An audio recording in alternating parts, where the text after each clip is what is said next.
ఉన్నారు. ఎన్ని ఉద్యోగాలు ఇచ్చారు? చంద్రబాబు గారు అధికారంలోంచి దిగిపోయే టయానికి కూడా 1,43,000 ఉద్యోగాలు ఇంకా ఖాళీగానే ఉన్నాయి. భర్తీ చేయాల్సిన ప్రభుత్వ ఉద్యోగాలు కూడా చంద్రబాబు గారు 5 సంవత్సరాలు ముఖ్యమంత్రిగా ఉండి కూడా స్పెషల్ స్టేటస్ సాధించకపోగా, కొత్త పరిశ్రమలు సాధించకపోగా, అలా ఉద్యోగాలు కల్పించకపోగా, ప్రభుత్వం తరపున విడుదల చేయాల్సిన ఉద్యోగాలు కూడా 1,43,000 ఉద్యోగాలను భర్తీ చేయకుండా పెండింగ్ లో పెట్టి చంద్రబాబు గారు అధికారంలో దిగిపోయారు. ఆ తర్వాత జగన్మోహన్ రెడ్డి గారు ముఖ్యమంత్రి అయ్యారు. జగనన్న గారు ముఖ్యమంత్రి అయినాక ఆ రోజు జగనన్న గారు చెప్పిన మాట, పాత ఉద్యోగాలు 1,43,000 ఉద్యోగాలు భర్తీ చేయాల్సి ఉంది.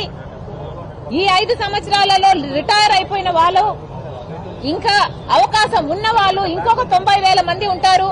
అంటే మొత్తం 2,30,000 ఉద్యోగాలను మేము భర్తీ చేస్తాము అని అధికారంలోకి వచ్చాడు జగనన్న గారు. మరి అలా అధికారంలోకి వచ్చి